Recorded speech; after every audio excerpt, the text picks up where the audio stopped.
Robertson. Rich, can you please tell us Vince's objectives this morning? Yes, first of all, Vince stepped up just yesterday with this speaking assignment, and he is speaking from the Leadership Excellence series, correct? So, and the speech that he's giving today is from the requirements to move to the next level. 5 to 7 minutes, and he is aiming to educate and inspire us all. All right, Vince Curran with a to-be-determined title. To-be-determined title, Vince Curran. Thanks, Alex.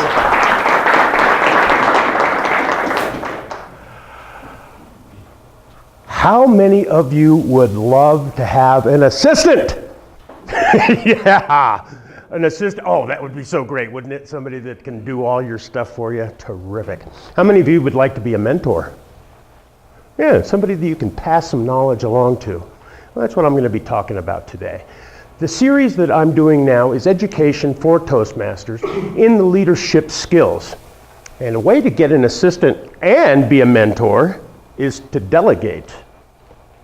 This presentation is called Delegate to Empower. Only a few people are old enough to realize that's Della Reese from Della Street. I'm sorry, not Della Reese. Della Street from Perry Mason. So that is cool. But delegate to empower. Now it's really, really important to be able to delegate, and this is a lesson that I better be listening to myself. For example, there's this young fellow, let's call him, let's just pick a common name, Prince. And he considers himself a good leader. He's devastatingly handsome, very, very, very smart, but hasn't really learned the skill of delegation right now. And because he was a sergeant at arms for so many years, he thinks he's the only one that knows how to do it. So instead of setting up his presentation, he went around and set up the room because he doesn't know delegation. Let's teach him a little bit about that, shall we? All right. Delegation is the act of transferring on tasks to someone else in order to get a specific activity, in order to get a certain goal done. Okay? So basically that's me asking you to do something. Instead of me running in and making sure, I've got to set up every single table, I've got to set up every single chair, I've got to set up the coffee. Teach other people how to do that. Pass on your wisdom, pass on your knowledge. That way they can do the heavy lifting and you can show them what to do, at least as you see it, and perhaps they'll come up with a better way to do it themselves. So delegate. It's difficult for some people, difficult for a lot of people, and it's difficult for a number of reasons. It's difficult because you have a lack of confidence in your colleague.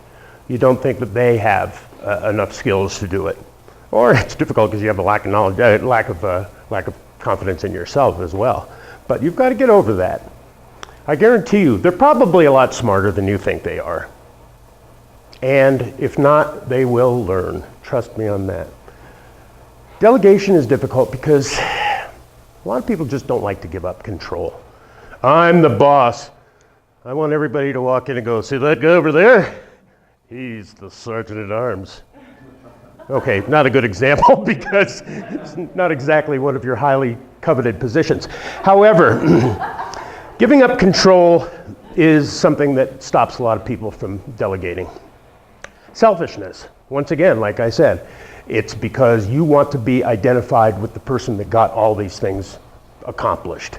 So you got to get over that too. If they're part of your team, if it's getting accomplished, your team is winning, right?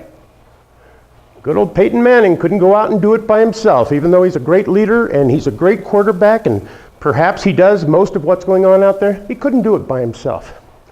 Another barrier is insecurity. I think that's part of mine. And what I do is I kind of project that kind of thing on.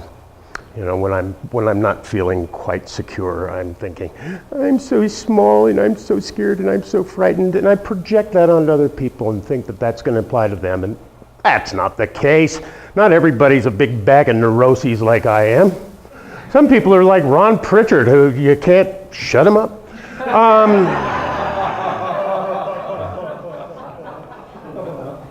I'd give an example of that, but I'm sure I won't have to. And the other barrier to delegation is reluctance. You want to keep things the same. It's inertia. Things have always been this way. I want to keep things this way. So just try to get over all those little tiny things. Another thing that I could have done had I gotten in is I could have figured out how to work that remote. And I tried everything I could, and so now I'm using this remote. It's digital.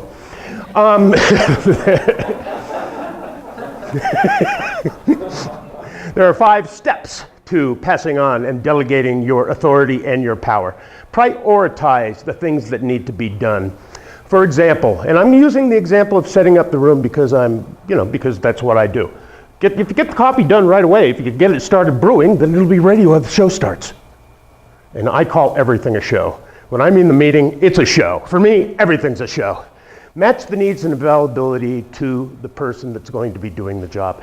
Now, in a volunteer organization, when you pass on your abilities, it's a volunteer situation. So that isn't necessarily there. They are the ones that decide that they have the ability to do that, and good for them. That's what they should do.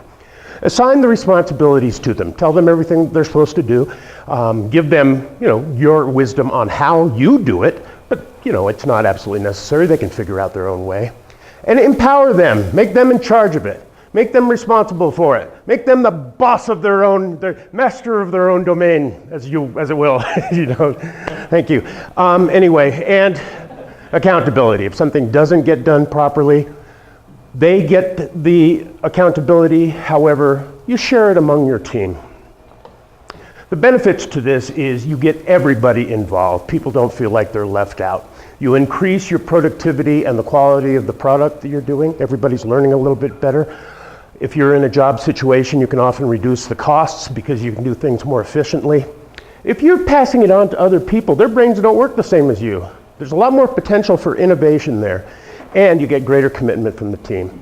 And I think that's all important. So get out there, empower your team, get yourself an assistant, get yourself a mentee, teach them everything, and become the great leader that you have inside of you. All right, you guys? Thank you very much.